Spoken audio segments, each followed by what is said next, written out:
From our studios in Los Angeles and Tampa, this is Green Tagged at Theme Park in 30. I am, as always, joined by my magnificent co-host, Scott Swenson of Scott Swenson Creative Development. And you know what, Scott? The big news of the week, of course, is that Steamboat Willie has entered the public domain. We have heard it everywhere. Everyone has covered it. And I think we're going to talk about it, not because everyone else is talking about it. We're going to talk about it because it is a big thing in our industry. I think I've seen in all our groups, I've seen people talking about it and this and that and whatnot. Well, and I think it's also important that we talk about it so that people will dig a little bit deeper so they actually understand what this means. Because in many cases, it's like people have been saying, well, now I can do anything I want to with Mickey Mouse. No, you can't.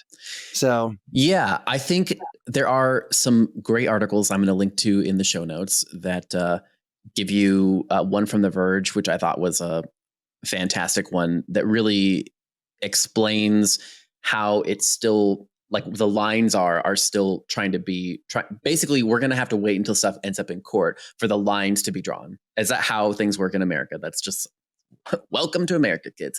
That's how it works. We don't know how far, we don't know what too far is until we've gone too far.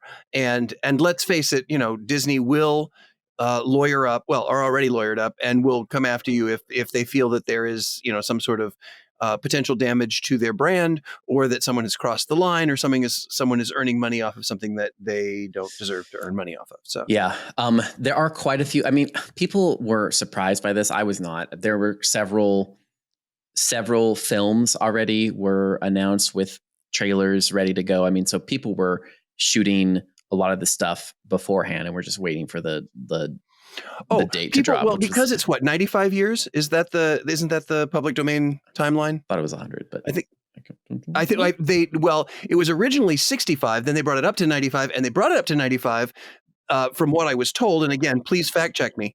They brought it up when Mickey was originally going to go into public domain, and no one knows for certain, but we think perhaps Disney lobbied to make it longer.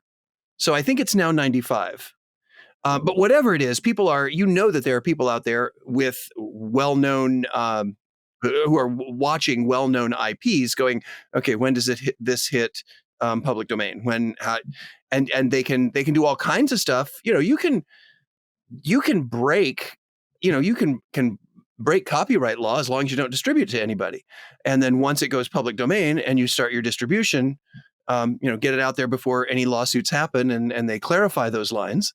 And now you do run the risk that you may be one of those lawsuits to help clarify those lines. But if that's the case, then it just gets you a ton of press. So, there is a game to this. There's a big game to figuring out how to time your utilization of public domain.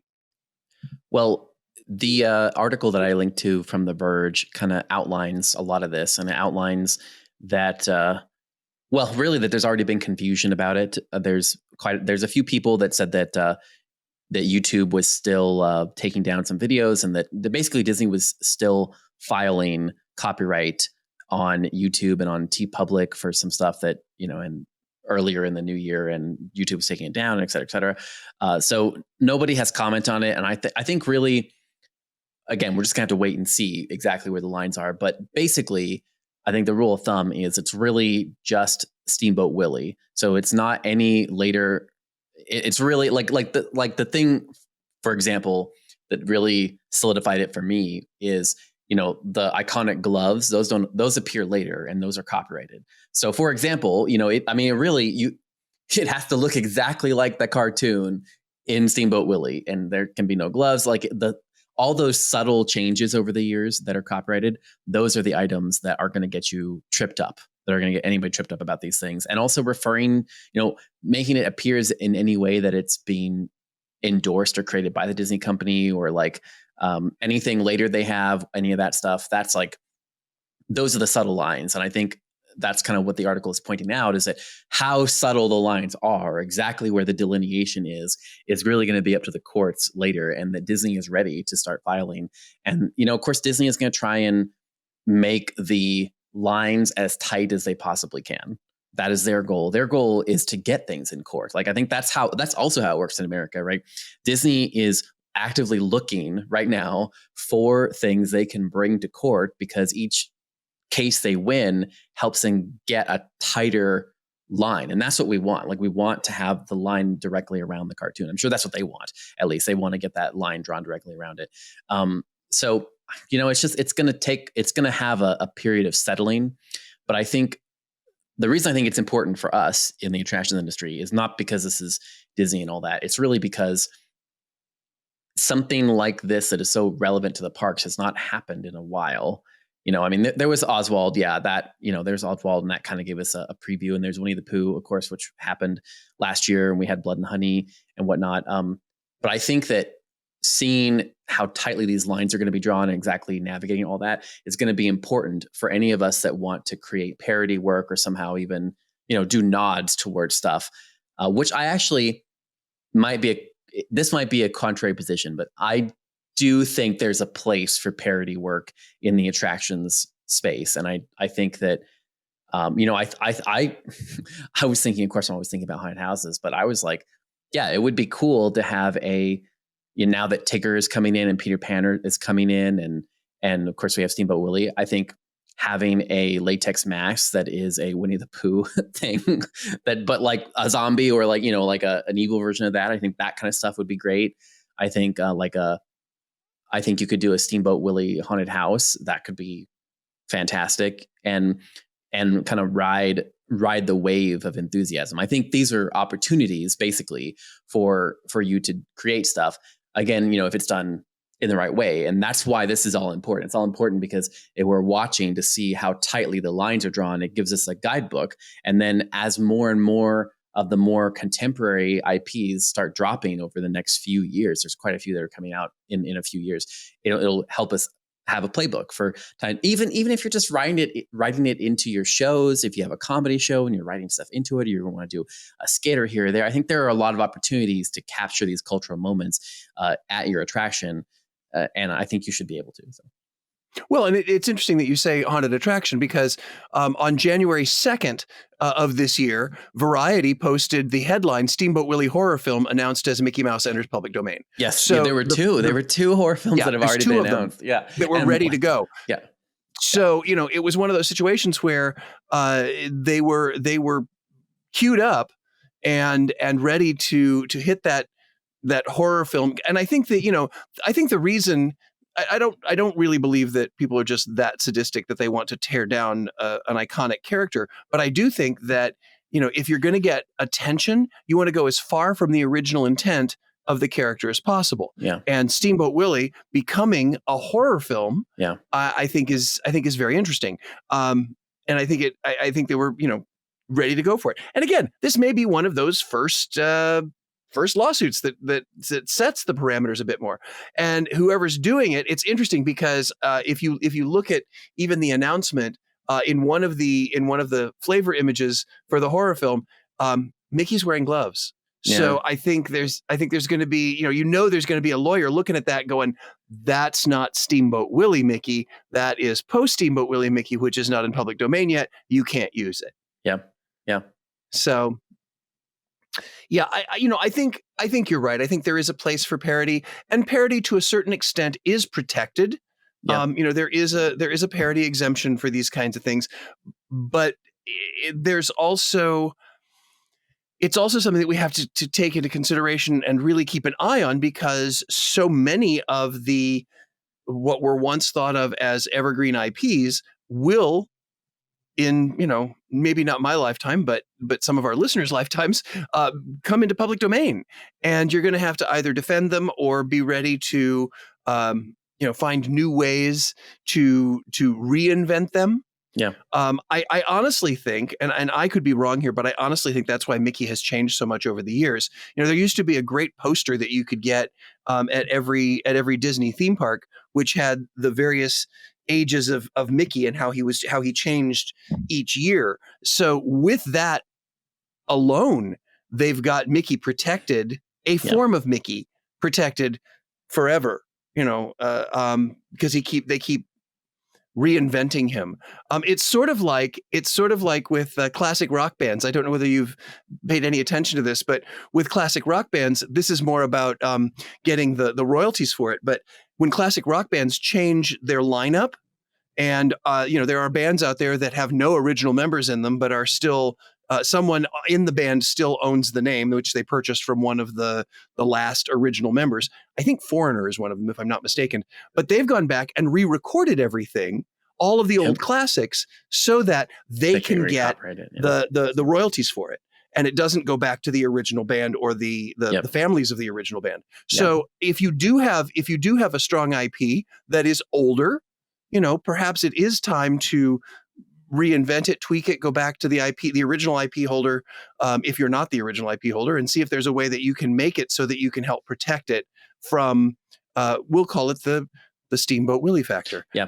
Well, we talked about it when our Taylor kind of half sojourn, but that's what Taylor did and has been doing as well, to re-record all of those masters of the original. But I'm wondering, Scott, I guess, what do you think that Attraction should be looking at this at all? I mean, because obviously your perspective is somewhat like my perspective obviously comes from a media person and a creator. And so obviously I'm like, oh, it'd be cool to for just me, right? It'd be cool for me or for, to do I could see myself doing a Steamboat Willie almost like reenactment with some people and kind of adding some horror elements to it and kind of making it fun.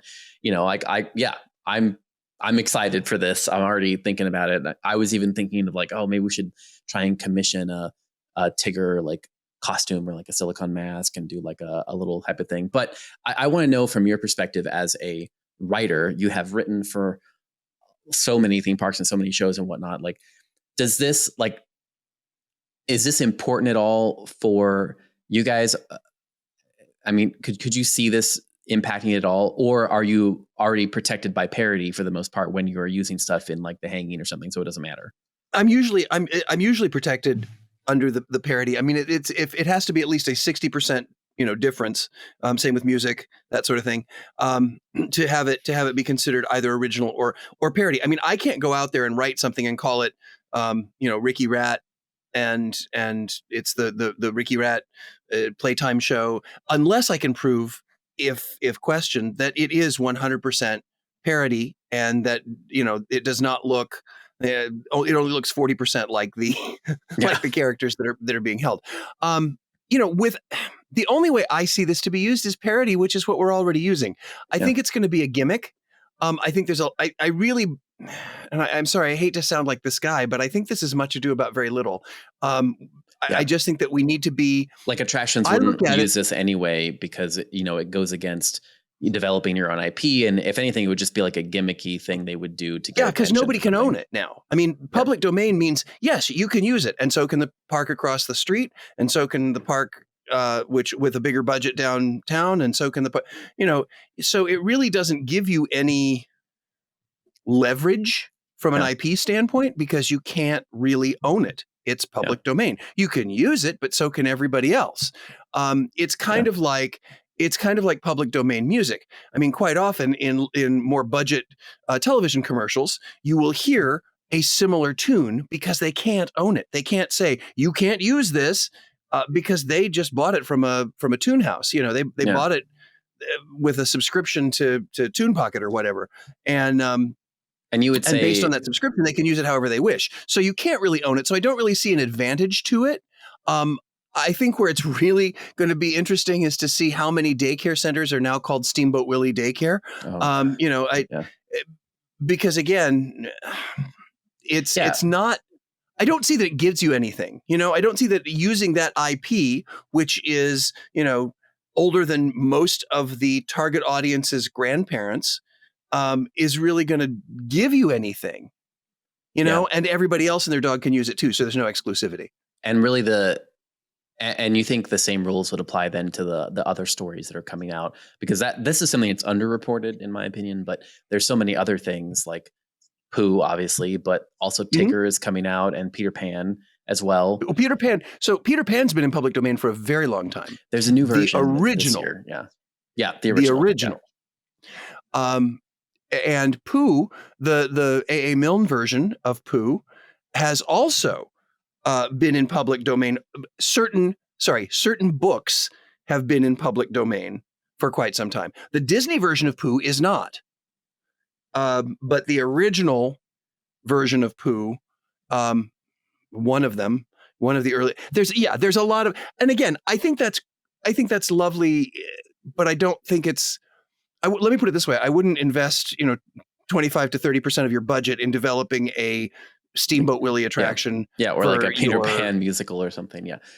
Just not going to work. Well, and if you were going to do it, you want to do it with your characters anyway, so you can copyright it. Exactly. It's if you want to do something for a fringe festival, or you want to develop a Tigger musical, that doesn't use the fun, great, go for it, because that, you can't do the fun because that's owned by Disney. So it's a really tricky road. And I think that, those people who know how to play the game may find an advantage to it, but I really don't see a whole lot of theme park treads here. I just don't. But at the same time, I'm all about utilizing public domain imagery. I'm all about utilizing public domain music. I think that's great, and I think it's a greatly underutilized opportunity for people who don't want to pay the rights and royalties that they are legally required to do. Yep. They're a great opportunity. I mean, I use public domain imagery all the time, usually for scenic decor. So it's there's advantages there, but I think something that's really well known that falls into public domain, there's a lot of talk about it, but I don't see the advantages to using it. Yeah. Well, those are whole other topics. I mean, I could rant for days about how attractions should, even though they have an ASCAP license, they should not be blasting that everywhere, especially during media nights. Anyway, okay. Our next, because then you just can't use any of that footage. I know. Yeah, I'm losing my mind about that. Just last month, I arrived at a place and I had to tell the attraction to turn off all their music. They listened to me, thank goodness. But anyway, don't be that attraction. Okay, so let's talk about another story. This is a roundup article from Attractions magazine, and it is all the new theme park attractions opening in 2024. This is a fantastic little resource I thought that was put together here that has so many attractions opening in 2024. There are way too many for us to discuss on the show, but I think we've each picked out a few that we kind of just want to highlight or talk about why they're important.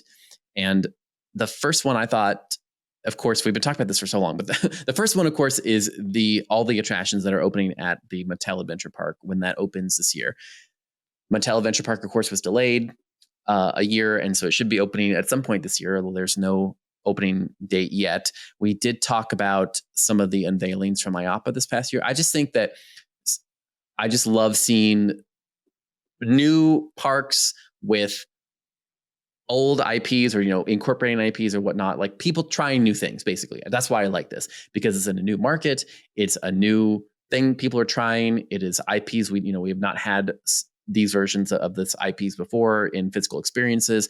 I like this whole idea. I think if stuff like this goes well, it'll start to encourage other IP holders to want to start looking at creating physical experiences with some of their IPs. And I think that is a great.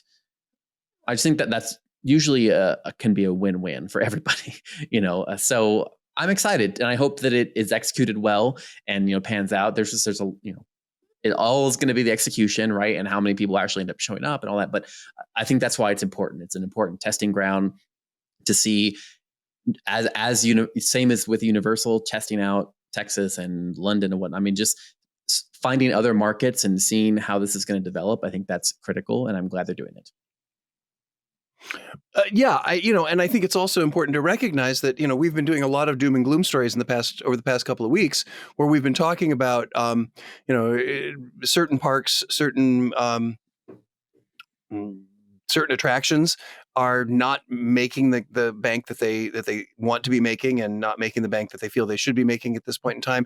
And yet, when you go through this article, there are tons upon tons upon tons of new attractions that are in prep and getting ready to open in this year. So, it's pretty impressive to see that there is this much vibrancy and growth within our industry.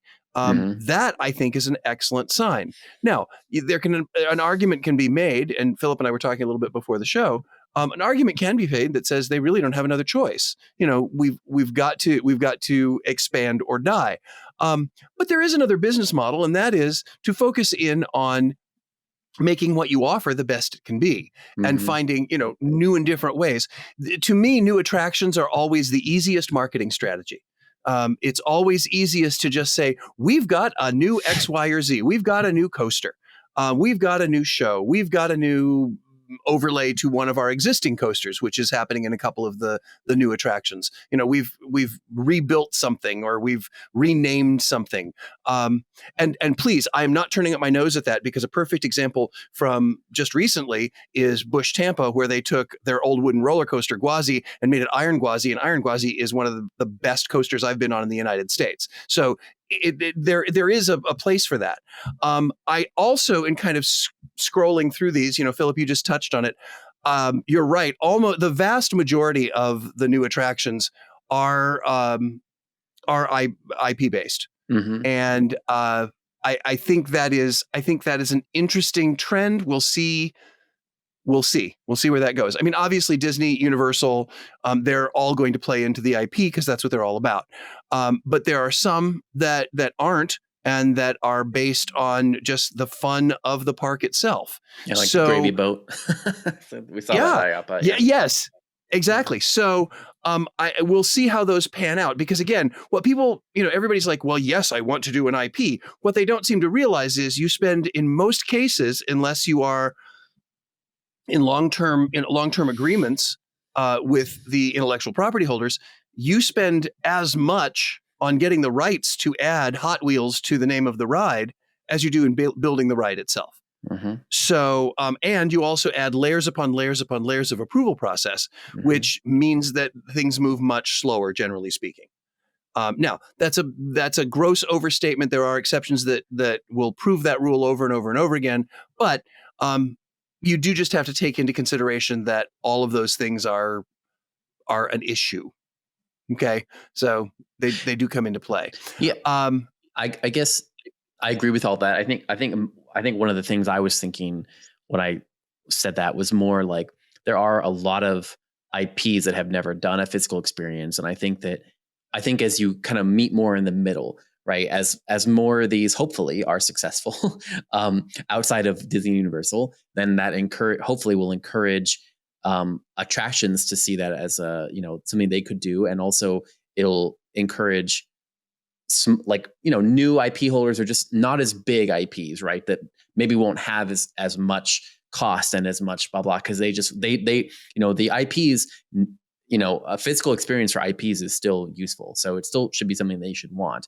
And if it's, I think it could be helpful for an IP that doesn't have anything, and then a park that is smaller, or an attraction that is smaller, or some space, and I think there's a lot of opportunity in those two pairings. Like somebody that is not going to be as expensive, and where you have a smaller approval committee pairing with a smaller attraction and amusement park together, and you could put something fun together, even if it's a more regional type of IP type of pairing. I think as you get more and more of that, that's the interesting part to me. yeah, I also think it's interesting that we're starting to see, kind of along those same lines, we're starting to see standalone IPs like Barbie's Dreamhouse in Yeah, Arizona. yeah. These not connected with a theme park. This is a stand on its own kind of thing. So yeah, I think that tying to things to IPs are smart, but they have to be. You can't just think, oh, I'm tied to an IP, so I'm guaranteed success, because that has proven to be wrong over and over and over again.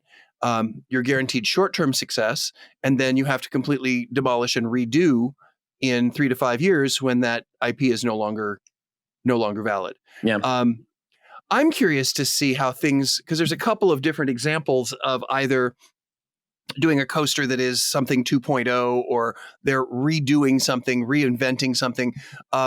the one that sticks out in my mind, mainly because of my childhood and attending Walt Disney World in the Walt Disney World Resort in Florida, is Country Bear Jamboree at Magic Kingdom getting a redo.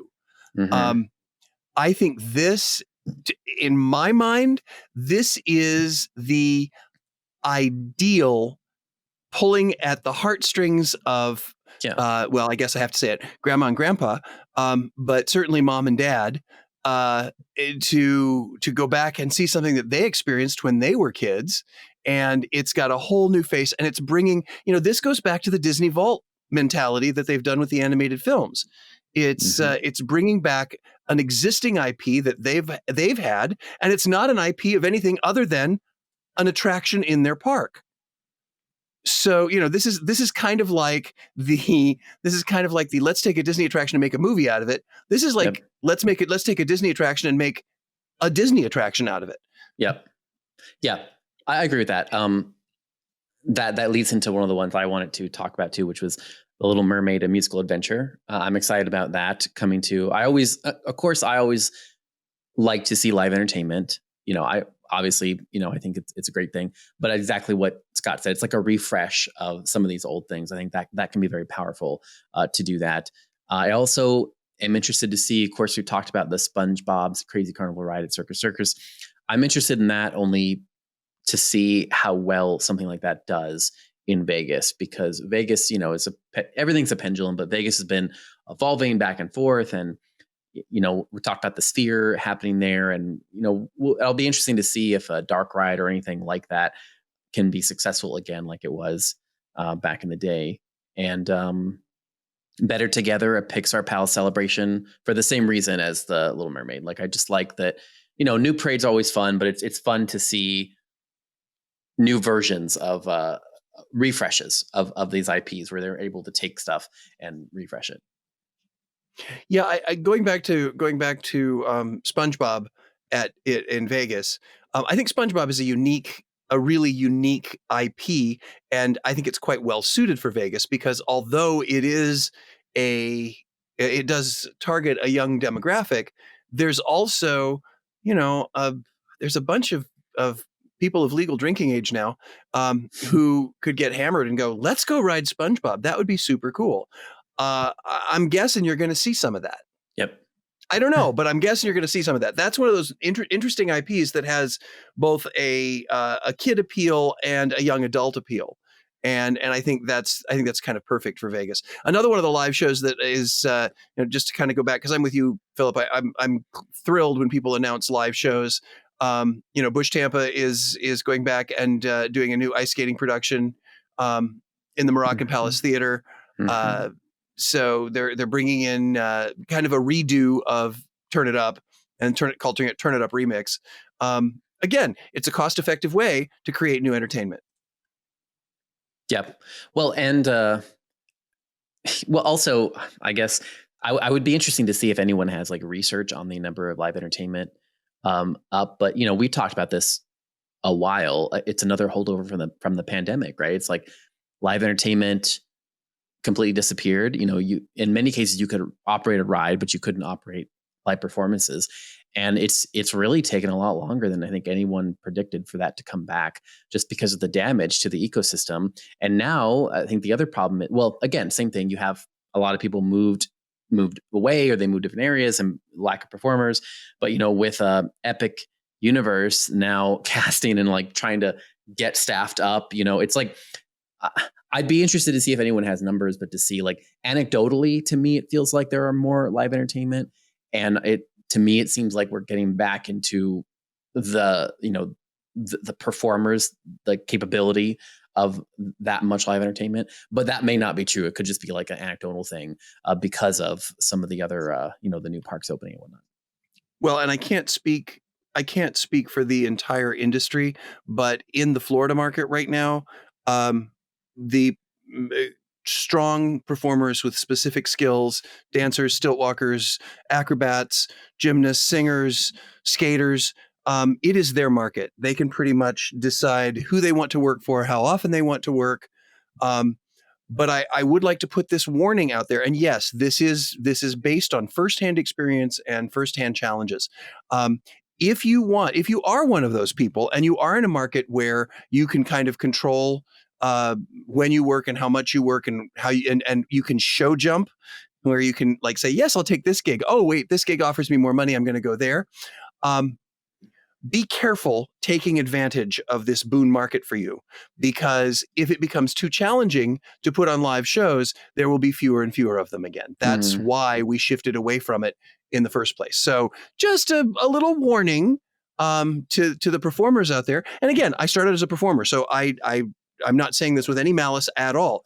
Just be aware that the more difficult you make it for producers to do live performances in theme parks, the fewer there will be in the future. So play the long game.